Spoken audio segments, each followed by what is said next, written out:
Assalamu alaikum students. I do hope you will be fine. Now after completion of lesson 1 we are doing exercise glossary. First of all, ancestor mean abao ajdad, destitute mean मोहताज, equitable mean इंसाफ पर मबनी जायज़, फिर्म mean पुख्ता, फो mean दुश्मन, intercede सिफारिश करना, magnitude अज़मत अहमियत, ओ हक रखता है या हक रखता हूँ, रिवेंज बदला और सीख का मतलब होता है हासिल करना। ये आपने समझकर इन लाइंस पर मीनिंग खुद लिखने हैं। एंसेस्टर्स से लेकर सीख तक ये स्पेलिंग भी आपको याद हो। Next B part, choose the appropriate synonym of the following words. Equitable mean just पर आप टिक करेंगे। Ancestors mean four father,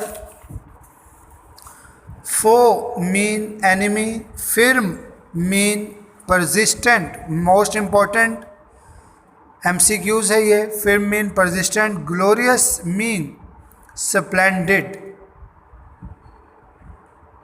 part C, give meaning of the following phrasal verbs and use this phrasal verbs in sentences.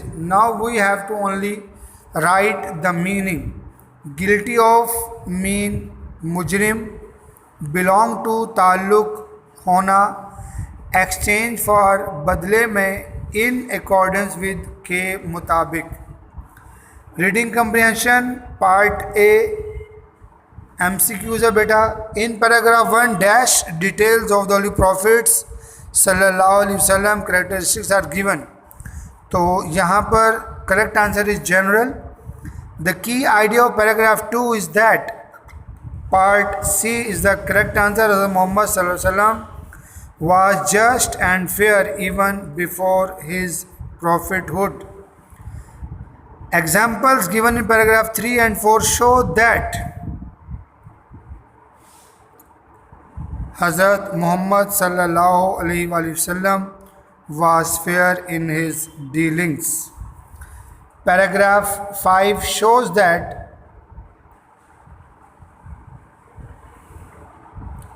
the justice of Hazrat Muhammad sallallahu alaihi wasallam was a source of peace and security for non-Muslims. I think this is the correct answer.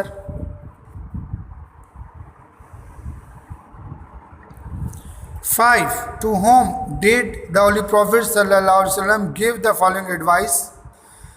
When two men come to you for judgment, never decide in favor of one without hearing the arguments of the other. It is then most likely that you will know the truth. The correct answer is Hazrat Ali Raziyallahu Ta'ala Anhu.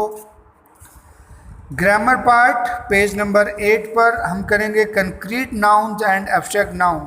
You know the words which have material nouns refer to concrete noun. जैसे revenge of the father can not be taken on his sun.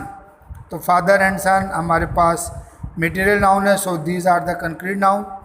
Abstract noun you know very well कि ये वो nouns होते हैं, वो name होते हैं जो फीलिंग्स को शो करते हैं। ही decided there case with equity and justice. अब इक्विटी एंड जस्टिस, इंसाफ और अदल, हम इनको महसूस कर सकते हैं। सो पार्ट ए इसका है जी, identify whether each underline word is a concrete or an abstract noun. Effort underline किया हुआ है, effort is an abstract noun. Studies also abstract noun. आप ए बी और नाउन लिख देंगे तो एब्स्ट्रैक्ट बन जाएगा। Justice abstract noun, truthfulness abstract noun. Balls concrete noun क्योंकि ये ठोस हैं, मटेरियल से बनी है। बास्केट ठोस चीज़ है, मटेरियल से बनी है, तो that is concrete noun. Trader ताजिर concrete noun. Trust abstract noun, customer concrete noun. Care abstract noun and pet is Pet is concrete noun.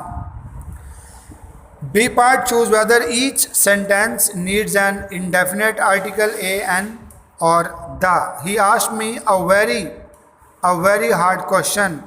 हमारे पास a और an जो है वो indefinite article होते हैं और the जो है वो definite article है. तो दा हमेशा मखसूस चीज़ के साथ, मखसूस नाम के साथ, मखसूस जगह के साथ, इम्पोर्टेंट प्लेसेस के साथ, इम्पोर्टेंट सीज़ के साथ, रिवर्स के साथ लगता है. He asked me a very hard question. The question that he asked me was easy. Have you seen my scarf? यहाँ पर कोई आर्टिकल की ज़रूरत नहीं है.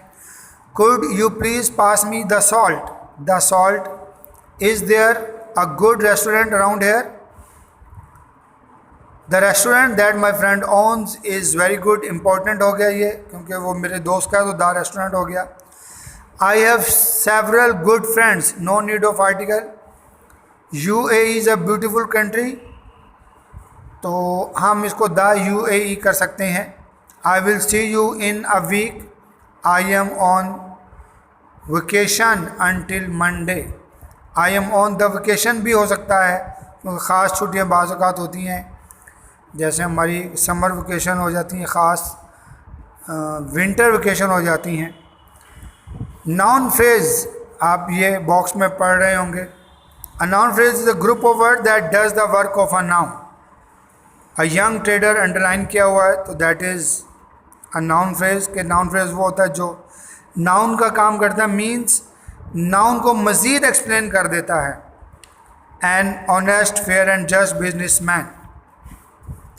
पेज नंबर 10 पर आप देखें, underline the noun phrase in the following sentence. This is an old fashioned hat. तो हैट हमारे पास नाउन है. ओल्ड फैशन्ड के साथ हम एन भी लगा के इसको अंडरलाइन करेंगे. An old fashioned hat, that is noun phrase. We discovered Fahad's plans. तो Fahad's plans noun phrase. A rolling stone gathers no moss. तो अ रोलिंग स्टोन है जी, नाउन फ्रेज.